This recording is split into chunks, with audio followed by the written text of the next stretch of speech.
ত্রয়োদশ জাতীয় সংসদ নির্বাচনের আর বাকি ৩ দিন। আগামী ১২ই ফেব্রুয়ারি জাতীয় নির্বাচনের সাথে অনুষ্ঠিত হবে গণভোট। অর্থাৎ এবার বাংলাদেশে ভোটারদের দিতে হবে ২টি ভোট। কিন্তু অনেকের কাছে এখন পর্যন্ত গণভোটের বিষয়টি স্পষ্ট নয়। এসব আলোচনার মধ্যে দিয়ে গণভোট নিয়ে নানা মহলে চলছে সমালোচনা। বিশেষ করে গণভোটে হা এবং না এর জয় পরাজয়ের সাথে জুলাই সনদের সম্পর্ক কতটুকু, কিংবা হা জয়যুক্ত হলেই বা সনদের কতখানি বাস্তবায়ন হবে তা নিয়েও ভোটারদের মাঝে রয়েছে সংশয়।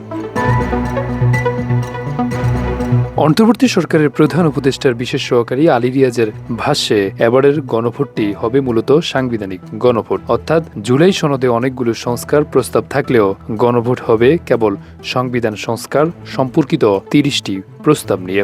যদিও গণভোটের ব্যালটের ৪টি প্রস্তাবের শেষটিতে রাজনৈতিক দলগুলোর প্রতিশ্রুতি অনুযায়ী বাকি সংস্কার প্রস্তাবগুলো বাস্তবায়নের বিষয়ে উল্লেখ করা হয়েছে। তবে এ বিষয়ে আইন বিশেষজ্ঞরা বলছেন পুরো বিষয়টি এক ধরনের বিভ্রান্তি তৈরি হয়েছে। গণভোট নিয়ে ইতিমধ্যে সারা দেশে প্রচারণা চালিয়েছে অন্তর্বর্তী সরকার। তারই মাঝে নির্বাচনে অংশ নেওয়া বিভিন্ন দলগুলো গণভোট নিয়ে প্রচারণা করছে।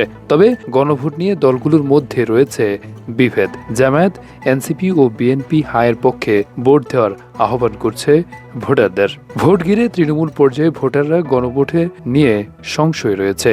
তাই সকলের দাবি গণভোটে কি থাকছে, অথবা হা ভোট দিলে কি লাভ হবে সেটাও জানতে চায় ভোটাররা। আরাফাত হোসেন, যুগের চিন্তা।